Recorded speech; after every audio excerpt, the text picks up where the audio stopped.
Sebelum kita mulai, mari kita doa dulu ya. Tuhan, terima kasih Engkau telah menempatkan kami semua di ibadah jam 11 sini ya Tuhan. Semuanya ini tidak kebetulan karena Engkau menempatkan kami di sini ya Tuhan. Pimpin kami dari awal, pertengahan, hingga akhir ya Tuhan, supaya apapun yang hamba-Mu bela ini sampaikan, itu adalah semua dari Engkau ya Tuhan. Terima kasih ya Tuhan, di dalam nama Tuhan Yesus kami telah berdoa Tuhan. Amin. Silakan duduk teman-teman.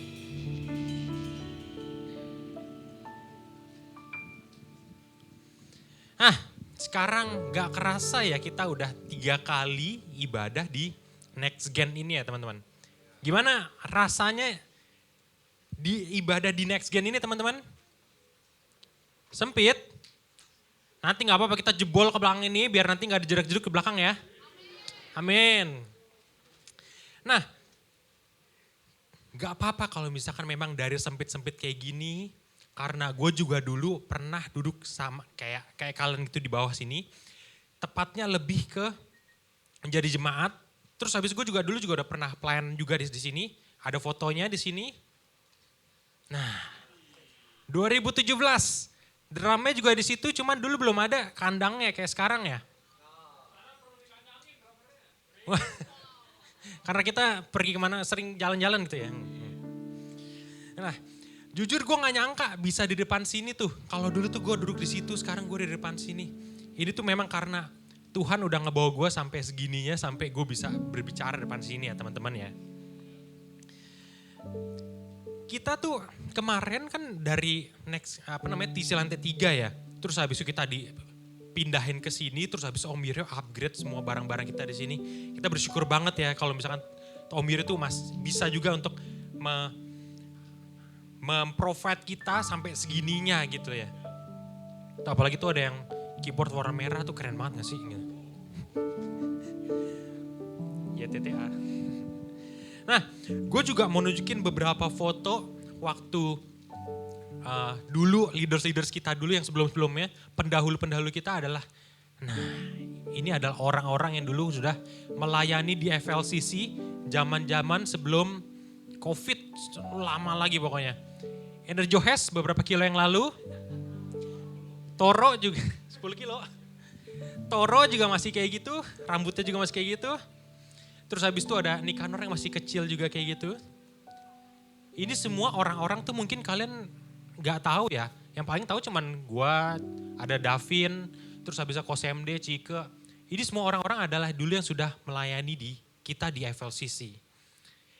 Ini ada foto lagi juga yang teman-teman juga nih, mungkin ada juga beberapa yang masih di sini gak sih? Nah, ini dulu bener-bener di depan sini masih sama nih. Cuman dulu TV-nya masih segitu doang ya, sekarang udah gede juga.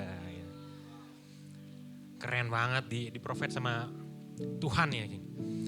Terus habis itu ada satu lagi. Nah, ini juga pokoknya, ini dulu di sini tuh bener-bener kan masih, backgroundnya masih kayak gitu kan tuh, warna-warnanya. Bener-bener udah lama kita di sini. Kalau misalkan gak ada orang-orang ini, gak ada tempat ini tuh semua kita tuh mungkin gak ada di sini gitu ya. Gak cuman ruangan baru, gak cuman alat-alat baru, tapi hari ini juga topik pembicaraan kita tuh topiknya baru guys ya. Sebelum mulai, gue mau ada pertanyaan dulu untuk kalian. Di sini siapa yang wibu? Fania, angkat tangannya dong. Jangan gue sendirian nih.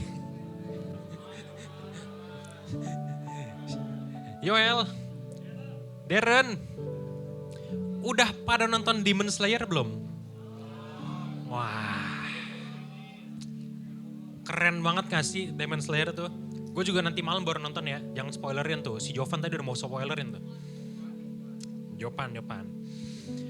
Ini juga wibunya tuh ditulisnya tuh nggak boleh pakai W ya, harus pakai VV ya, jadi lebih wibu gitu. Nah, ngomong-ngomong tentang anim, kalian pasti tahu anim-anim yang gue bakal sebutin di sini. Nah, pada tahu semua kan? Naruto, One Piece, Digimon, Fullmetal Alchemist, Doraemon. Pada tahu kan semuanya kan? Ada ya Naruto sama temen-temennya, Luffy, semuanya gini. Nah, semuanya ini ada kesamaan. Kalian boleh coba tebak ada kesamaannya apa ini semuanya? Jepang pastilah. Shonen ya oke. Apalagi?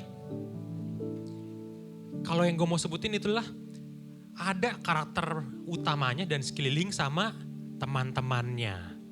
Ya gak sih? Semuanya bener-bener semuanya loh.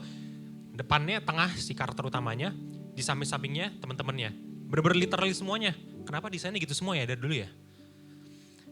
Nah yang gue mau angkat topiknya adalah semua ini ada persamaannya adalah topiknya tentang persahabatan. Si Naruto teman-temannya Sasuke dan lain-lainnya. Luffy juga teman-teman lainnya. Digimon, Agumon, Gabumon, Piomon semuanya. Teman-teman pertemanan semuanya. Full Metal Alchemist namanya juga brotherhood ya. Bener-bener brother gitu. Terus habis itu si Doraemon. Yang kalian pasti semuanya tahu ya. Doraemon dan Nobita itu kan pasti pertemanan semuanya ya. Nah, yang semua kalian tahu ini Doraemon itu persahabatan dia sama Nobita tuh sangat legend ya Tuhan. Nah ini ada tipe-tipe karakteristik pertemanan dari Doraemon tuh yang sampai se-legend itu sampai segininya nih. Doraemon itu saling membantu di saat sulit. Nobita kalau lagi sulit, Doraemon bantuin kan. Dia kasih barang-barangnya dari kantongnya itu, kasih apa pintu kemana saja, apapun itu. Habis itu Doraemon menerima kekurangannya si Nobita. Si Nobita tuh kayak cengeng lah. Apa-apa kalau misalkan apa-apa butuhnya Doraemon lah. Tapi Doraemon pasti selalu ada gitu ya. Terus habis itu dia bertemu bersama sama si Nobita. Nah kenapa sih gue bahasnya Doraemon? Karena di dunia nyata, di dunia kita ini, temen kayak Doraemon itu langka kan. Dan kalau mau jujur, kehidupan sehari-hari kita tuh pasti ketemunya tuh teman-teman yang datang pas butuh aja. Siapa yang punya teman kayak gitu? Pas lagi dia susah, dia kontak kita. Bro, tolong dong, gue butuh pinjaman duit nih. Nah, pas kita susah, pas kita susah kita kontak dia aja kayak lah nggak dibales gitu ya. Atau enggak kalian punya temen yang pas kalian ulang tahun gitu ya. Oh pas kita ulang tahun gitu dia minta-minta traktir gitu ya. Terus habis itu pas lagi dia ulang tahun kayak lah dia nggak datang-datang atau gimana nggak hilang gitu ya. Punya best friend itu nggak mudah teman-teman. Oh sorry ini juga topik kita pada hari ini adalah cross friend. Oke. Punya best friend itu tidak mudah. Gue baca penelitian kalau misalkan kalian punya pertemanannya itu udah lebih dari 7 tahun, pertemanan itu pasti akan last for life. Jadi kalau misalkan kalian punya teman dari kelas 6 SD, SMP, SMA, pas kuliah itu masih temenan, pasti pertemanan kalian itu sampai tua. Begitu ada dua orang yang sama-sama punya keunikan, ego, drama, masuk ke suatu hubungan pasti ada gesekan, iya gak sih? Gue juga sampai sekarang, kalau misalkan mau dibilang gue punya temen best friend itu, bisa dihitung pakai jari. Karena mungkin ya sekarang tuh gue juga komunitasnya paling cuman karena gue udah kerja, pulang di rumah, gereja. Kerja, pulang, gereja. Apalagi kayak gue gini loh, kayak udah kerja gitu doang gitu. Pasti mau mencari teman baru itu susah ya tuh. Kalau misalkan kayak si Jovan itu loh, wah temennya banyak tuh di pedal ya. Padel. Nah dulu pas kita masih kecil mungkin kita cara bertemannya ya temennya kayak duduk barengan sama teman di SD barengan sebelahan, SMP duduk sebelahan, SMA duduk sebelahan. Itu tuh dulu tuh nggak diajarin nggak sih kayak kita tuh kalau mau jadi teman tuh kayak gimana? Main bareng satu tongkrongan ya udah cuman gitu doang kan. Temannya tuh ngalir aja. Tapi makin gede apalagi pas udah kuliah baru berasa ini adalah realita pahit dalam persahabatan.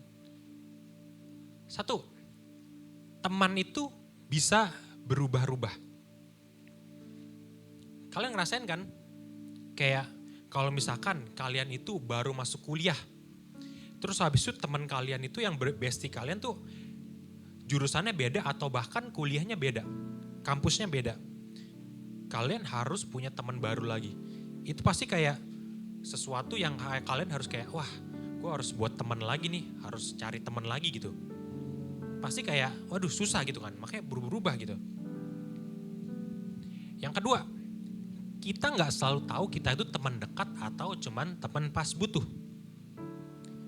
Apalagi kalau misalkan kalian itu, tadi gue bilang juga, berbeda SMA-nya. Kalian gak tahu tuh kalau misalkan track recordnya si orang itu tuh gimana waktu SMA. Apakah dia kayak temannya berubah-ubah, pindah-pindah, sering nikung sana nikung sini gitu.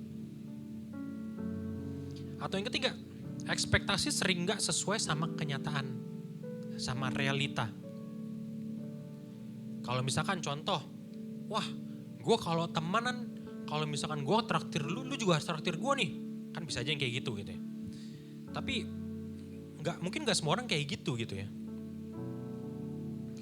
Nah ini masalahnya, kita sering fokus pada sesuatu yang salah. Kita fokusnya tuh selalu sama apa yang orang lain bisa beri ke kita. Daripada yang kita bisa beri ke orang lain itu. Kita sering nunggu orang lain yang mulai duluan gitu loh. Kita selalu mikir, kalau dia baik dulu sama gue baru baik sama dia. Padahal cara kehidupan ini, itu bikin hubungan tuh gak maju-maju. Ya udah stuck aja kayak gitu, gak ada yang mau mulai duluan. Dan ini kita makin berasa untuk kita yang tinggal di BSD kota besar ini nih. Semua sibuk kuliah, kerja, organisasi, skripsi, bahkan drama percintaan gitu ya. Waktu dan energi kita terkuras dan tanpa sadar kita menjadi teman yang pasif doang. Cuman kalau kebetulan gak sibuk aja kita ada gitu loh. Tapi di kerajaan Allah, Yesus kasih standar yang berbeda. Di Yohanes 15 ayat 13. Gue mau ajak kalian untuk baca ini. Kita baca ya bareng-bareng ya. 3, 2, 1. Tidak ada kasih yang lebih besar daripada kasih seorang yang memberikan nyawanya untuk sahabat-sahabatnya. Ini nih caranya yang udah dikasih tahu sama standarnya Tuhan tuh kayak gini gitu. Standarnya dari Alkitab gitu loh. Kasih itu cuma bukan omongan, tapi kita juga harus action, kita harus aksi gitu loh. Kita harus berani berkorban untuk teman itu gitu. Makanya kita butuh contoh dari seseorang yang benar-benar tahu betul arti persahabatan sejati. Dan yang kerennya lagi, Alkitab punya jawabannya itu. 4 kita pertama di perjanjian baru adalah Matius, Markus, Lukas, Yohanes. Ada lagunya kan? Matius, Markus, Lukas, Yohanes. Habis itu gue lupa gitu. Nah, ini semuanya ini Matius, Markus, Yohanes adalah kalau misalkan di Alkitab bilangnya the four gospels. Artinya apa? Artinya adalah gospel itu menceritakan tentang kehidupan Tuhan Yesus pas lagi ada di muka bumi ini. Nah, yang sekarang ini gue mau fokuskan itu adalah di kitabnya si Yohanes. Tepatnya di mana waktu Yesus itu lagi mau makan terakhir sama murid-muridnya. Dan waktu si Yesus mau membasuh kaki murid-muridnya.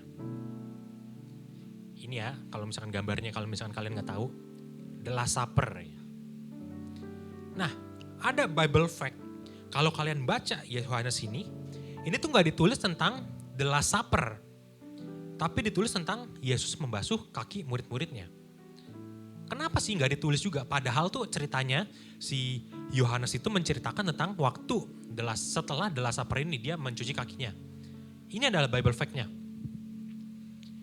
The Last Supper udah ditulis di Matius, Markus, Lukas. Dan ditulis di 60 sampai 85 Masehi. Dan fokusnya itu adalah penetapan perjamuan kudus gitu. Jadi supaya orang-orang tahu perjamuan kudus tuh kayak gimana sih gitu. Tapi kalau si Yohanes ditulis tuh 85 sampai 95 Masehi. Jadi setelah 3 kitab itu ditulis. Nah, waktu si Yohanes nulis, karena dia udah tahu nih, 3 kitab itu udah menceritakan tentang si The Last Supper ini. Makanya si Yohanes nulisnya tentang pelayanan dan kasih Yesus waktu Yesus masih ada di bumi. Makanya gak ditulis tuh tentang The Last Supper-nya. Ditulisnya tentang membasuh kaki lah, apalah semuanya yang itu. Nah, balik ke ceritanya. Kalian tahu gak sih pada saat Yesus makan terakhir itu, dan waktu saat Yesus membasuh kaki murid-muridnya itu, kalian tahu gak si Yesus itu tahu kalau misalkan dia bakal udah mati ini. Ini ada ditulis juga di Yohanes 13 ayat 1. Gue bacain aja ya. Before the Passover celebration, Jesus knew that his hour had come to leave this world and return to his Father. Nah, di sini dibilangin juga karena Yesus tuh udah tahu kalau misalkan waktunya dia tuh udah mau habis di bumi ini gitu. Kalau kita mikir sebagai manusia, gue udah mau mati nih. Gue juga udah tahu kalau misalkan nanti gue bakal dihianatin sama teman-teman gue. Kalau sebagai manusia, kayak kalau misalkan gue gitu mikirnya kayak, ngapain ya gue kayak ngebantuin teman-teman gue lagi, gue bakal dihianatin kok. Ngapain gue kayak harus membasuh kaki murid-muridnya gitu. Nanti gue juga bakal dihianatin gitu, ngapain gitu loh. Tapi Yesus juga bisa kan melakukan itu kan. Pada waktu Yesus ada di bumi ini, dia itu 100% manusia, 100% Tuhan juga. Tapi Yesus gak punya pemikiran seperti itu. Yesus tuh gak pusing mikirin apa yang orang lain bilang atau bakal lakuin untuk ke dia gitu loh. Dan dia juga gak nunggu-nunggu murid-muridnya untuk nunjukin kesetiaannya dulu, baru kayak lu udah lakuin, oke gue lakuin. Enggak kayak gitu. Jesus didn't wait. Jesus takes the first step untuk melakukannya duluan gitu. Kasihnya Yesus tuh sampai segitunya loh sama murid-muridnya.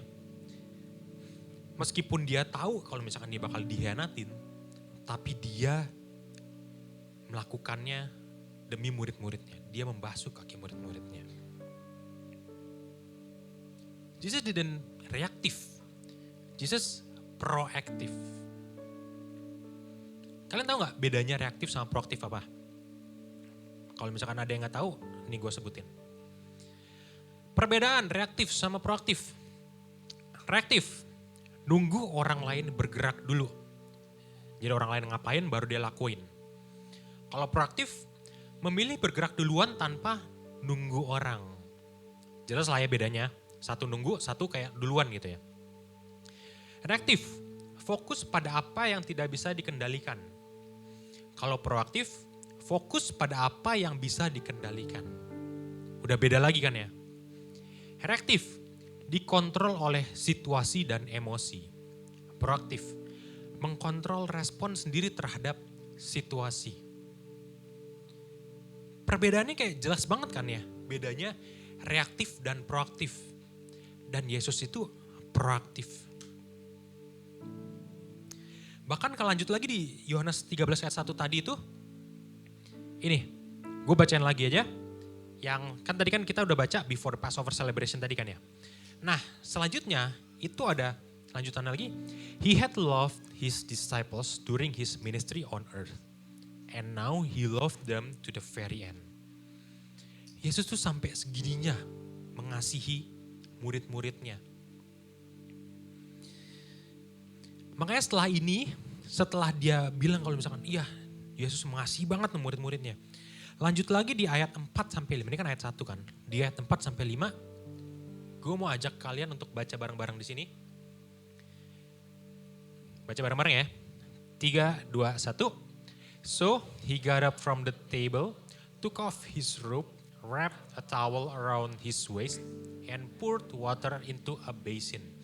Then he began to wash his disciples' feet, drying them with the towel he had around him.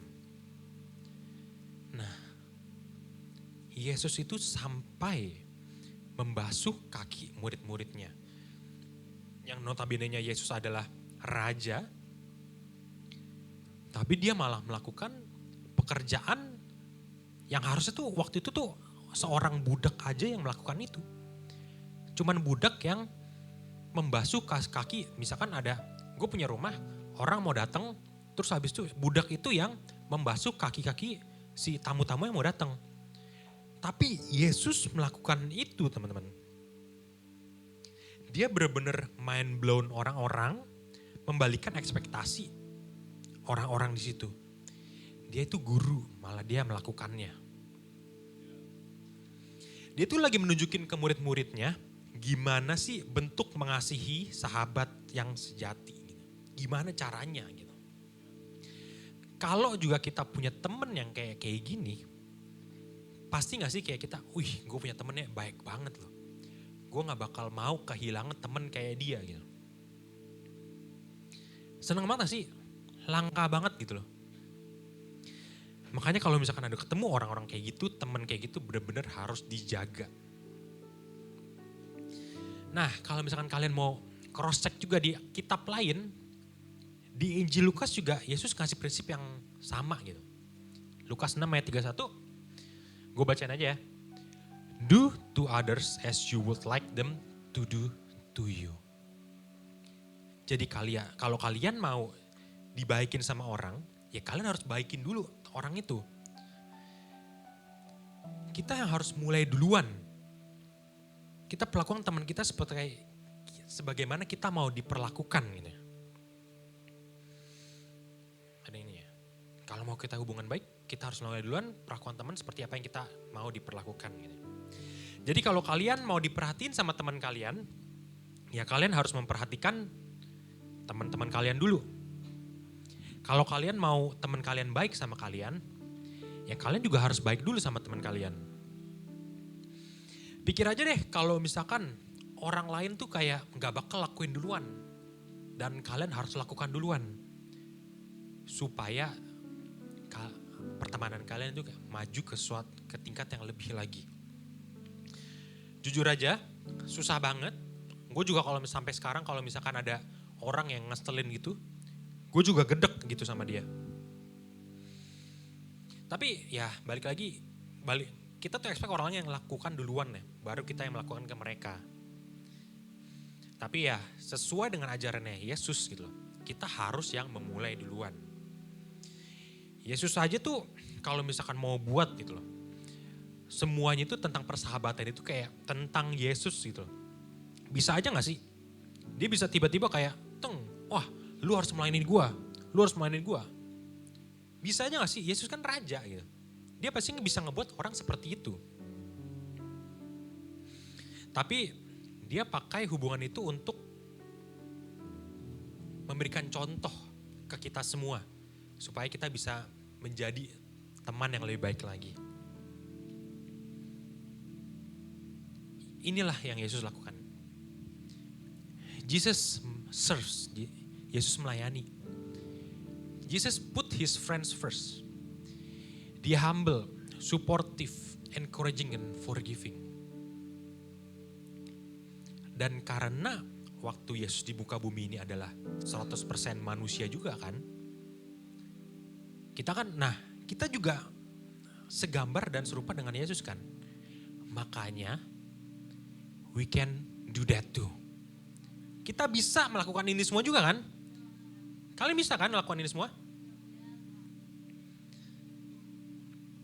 Makanya ayo kita bisa menjadi lebih seperti Yesus. Dan sama seperti bottom line kita pada hari ini, being a friend means serving your friends. Kita baca bareng-bareng yuk. 3, 2, 1. Being a friend means serving your friends. Jadi kita harus melayani teman kita. Jadi sahabat itu artinya rela untuk ngambil langkah pertama, walau kita nggak tahu tuh bakal dibalas atau enggak, tapi kita lakukan dulu.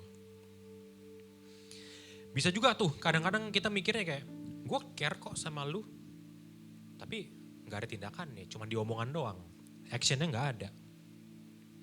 Tapi Yesus itu nggak cuma ngomong, dia turun tangan langsung hadir dan berkorban. Nah ini gue punya temen satu, si opa-opa ini, Bob Goff. Dia itu adalah penulis, ada bukunya itu Everybody Always. Sama kayak Pak Wiro ya, pasti kayak kasih quote-quote dari buku gitu ya. Nah si Bob Goff ini, dia nulis di bukunya itu, the people who are most difficult to love are the ones who need love the most. If we want to be like Jesus, we have to love people without agenda. Jadi kalau kalian punya teman-teman yang ngeselin gitu loh, kayak nggak ngasih orang-orang gitu loh, mungkin orang itu yang butuh dikasihi lebih lagi. Dan juga mungkin karena kan kalian percaya gak sih kalau misalkan semua yang terjadi di hidup kalian ini Tuhan sudah kayak oke, perbolehkan terjadi dalam hidup kalian.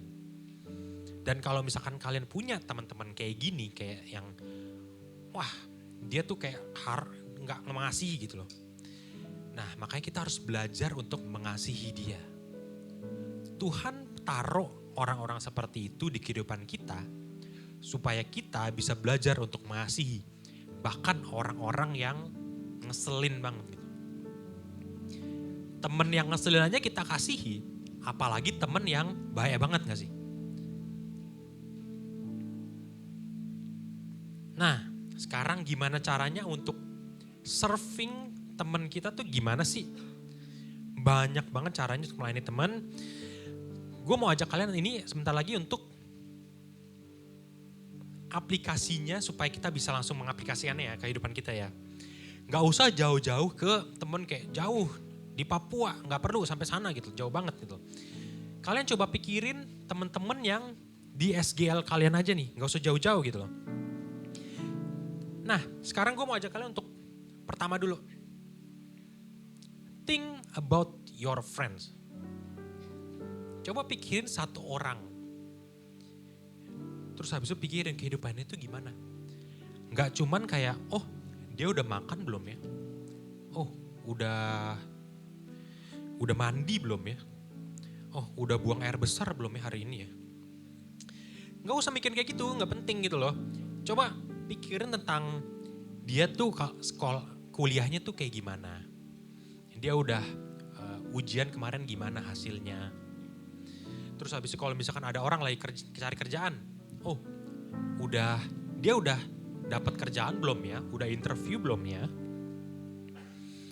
Atau misalkan dia lagi khawatir tentang kuliahnya, misalkan dia ke ekonomi lagi kesulitan, wah gimana ya ntar bayar kuliahnya bisa gak ya dia gitu.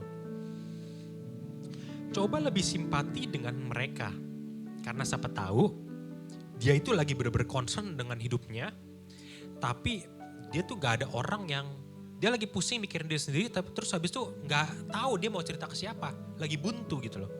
Dan tiba-tiba kalian tanya ya.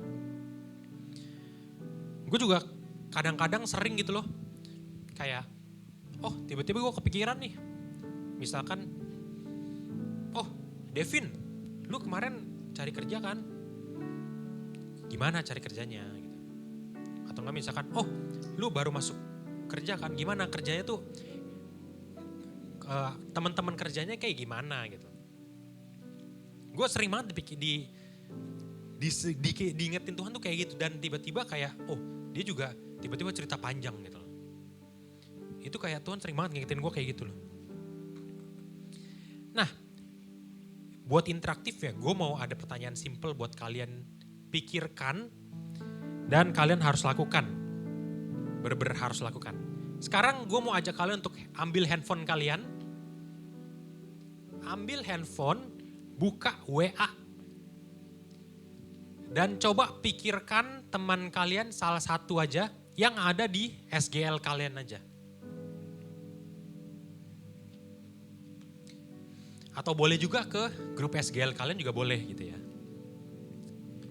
Nah, gue mau ajak kalian untuk, kan tadi udah kepikiran kan siapa kan, buka chatnya ya.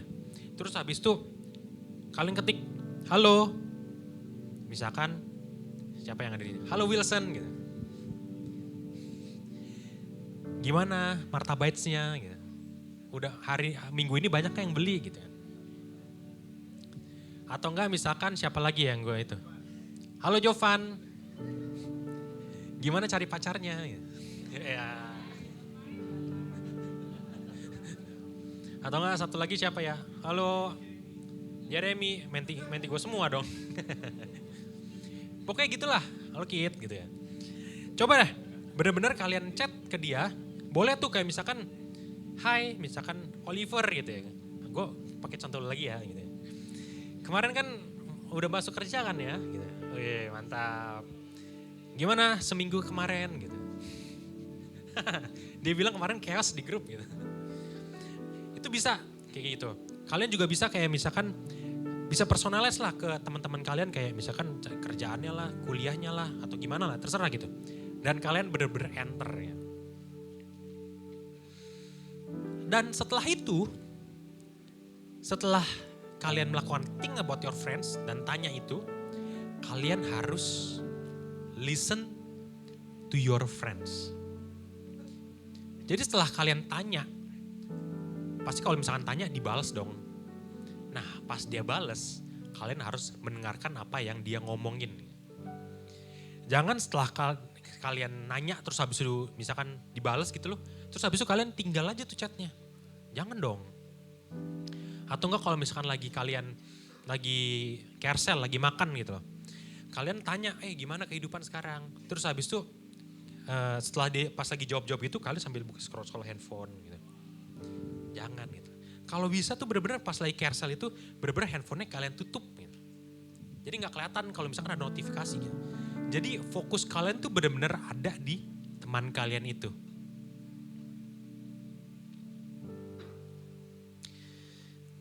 Misalnya juga kalau misalkan teman kalian lagi stres skripsi gitu. Kamu bilang semangat. Terus habis itu tiba-tiba di depan itu ada kayak Gojek datang. Buka pintu ya, gue kirimin Gojek nih buat lu nih. Itu juga bisa tuh buat kayak kalau lagi PDKT gitu ya.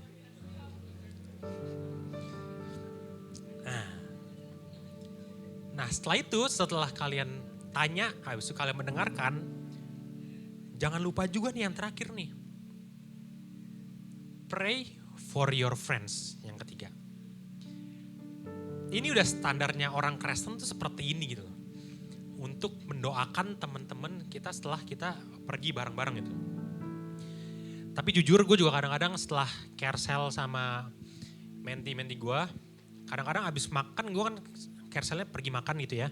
Habis itu cerita, gue balik ya, oke balik. Udah baik duluan, jangan dicontoh gitu. Jadi kalian harus doakan teman kalian itu. Siapa tahu memang ada problem di keluarga orang itu, keluarga teman kalian itu, diajaklah bareng-bareng berdoa gitu. Kalau lagi mau ada ujian akhir, doainlah si teman kita itu gitu loh. Kalau misalkan mungkin kita masih susah untuk berdoa kayak orang kayak pendoa di WTC 2 jam, 3 jam. Masih susah kan? Kita paling ayolah kita start small dulu. 1 menit, 5 menit, 10 menit. Doain aja apa yang kepikiran buat orang itu gitu loh.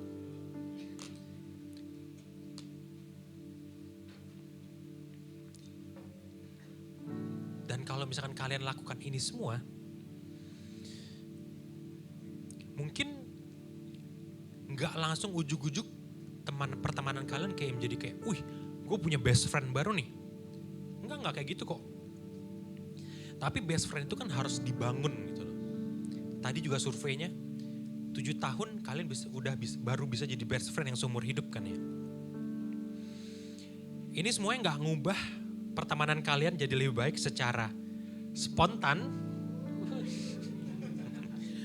Tapi kapan lagi kita mau melakukan sesuatu yang kita mulai duluan gitu kan ya.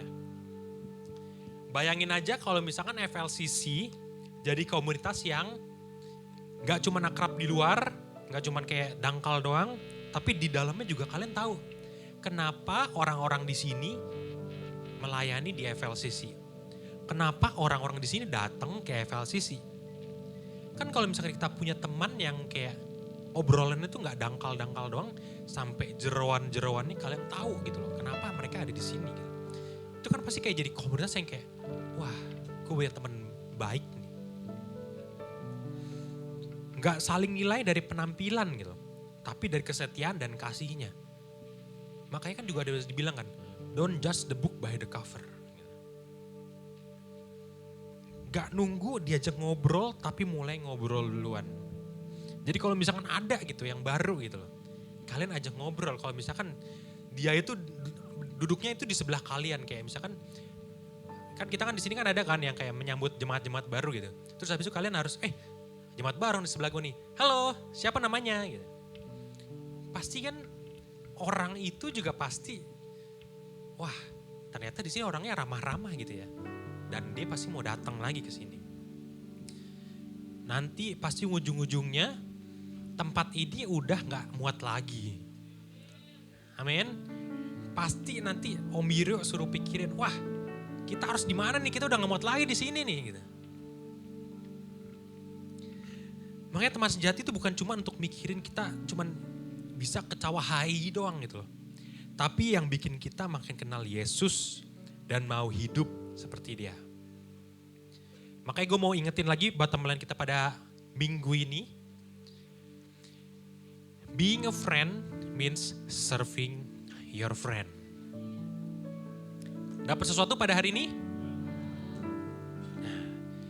Gue mau ajak kalian untuk bangkit berdiri, kita mau tutup sermon kita pada hari ini.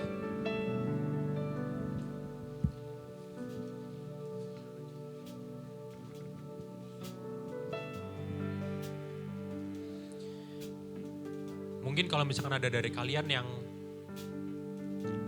punya teman tapi kayak ngeselin banget, berarti itu memang kalian yang harus memulai sesuatu duluan untuk menjadi teman yang baik. Kayak tadi si temen gue opa-opa juga tadi bilang, mungkin dia yang butuh dikasihi lebih lagi gitu loh. Makanya Tuhan tempatkan dia di hidup kalian itu. Mari sekarang kita berdoa ya. Tuhan, terima kasih Engkau telah memimpin kami dari awal, pertengahan hingga akhir ini ya Tuhan. Terima kasih Tuhan sudah memberikan contoh yang baik supaya kita bisa menjadi teman yang baik ya Tuhan. Teman yang mau melayani, teman yang mau melakukan sesuatunya itu kita melakukan duluan ya Tuhan daripada orang lain ya Tuhan. Supaya semua pertemanan kita ini bisa maju, gak cuma di situ-situ aja ya Tuhan. Pimpin kami supaya kami bisa melakukan itu, supaya kami juga bisa menjadi teman yang baik ya Tuhan. Pimpin kami dalam small group discussion kami ya Tuhan, supaya apapun yang kami bisa discuss nanti bisa menjadi berkat untuk carousel kami ya Tuhan, small group kami ya Tuhan, dan komunitas FLCC ini menjadi komunitas yang ramah dan baik dan hangat ya Tuhan. Dan sebelum kita menutup doa kami ya Tuhan, kami ingin menerima berkat dari Engkau ya Tuhan. Sebelumnya mari saya undang kita untuk berdoa untuk FLCC dan untuk bangsa kita terlebih dahulu. Tuhan, kami ingin bersatu hati berdoa Tuhan, mendoakan komunitas di mana kami berada.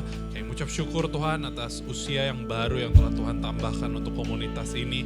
Kami melihat penyertaan Tuhan yang begitu sempurna untuk FLCC Tuhan. Dan Tuhan, sekarang kami ingin berdoa, kami percaya Tuhan bahwa Engkau belum berhenti bekerja untuk komunitas ini Tuhan. Justru ini hanyalah awal dari kegerakan yang akan kami lihat. Tuhan, kami percaya melalui setiap kehidupan kami, jemaat-Mu yang ada di FLCC, Engkau akan bergerak, Engkau akan membawa kebangkitan rohani, revival dimanapun kami berada Tuhan.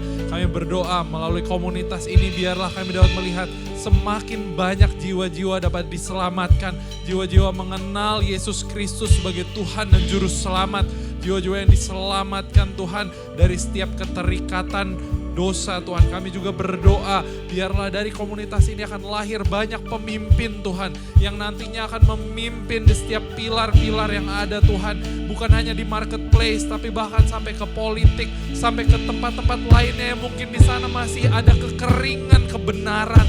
Kami percaya Tuhan bahwa Engkau akan bekerja melalui setiap anak muda di tempat ini. Tuhan, kami juga ingin bersatu hati berdoa untuk bangsa negara kami Indonesia Tuhan. Kami mengucap syukur Tuhan kalau bangsa kami boleh merdeka, merayakan kemerdekaan yang ke-80. Tuhan, kami bersatu hati, kami mendoakan bangsa ini. Kami berdoa biarlah roh takut akan Tuhan turun ke bangsa ini.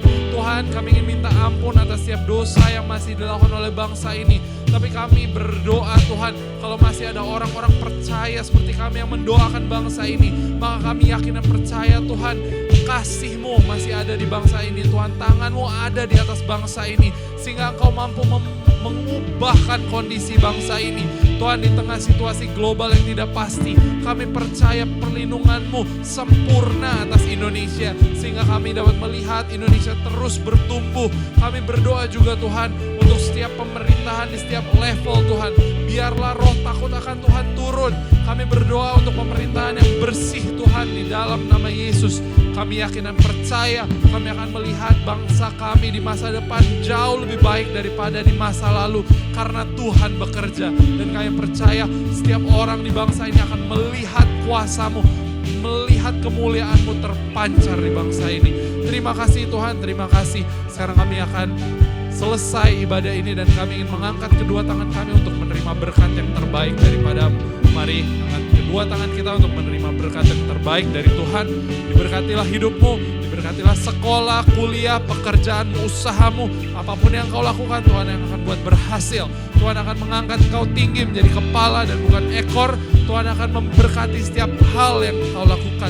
Biarlah kiranya berkat yang terbaik dari Allah Bapa, cinta kasih dari Yesus Kristus, dan persekutuan yang manis dengan Roh Kudus menyertai hidup kita semua mulai dari hari ini bahkan sampai selama-lamanya. Mari semua yang percaya sama-sama katakan amin.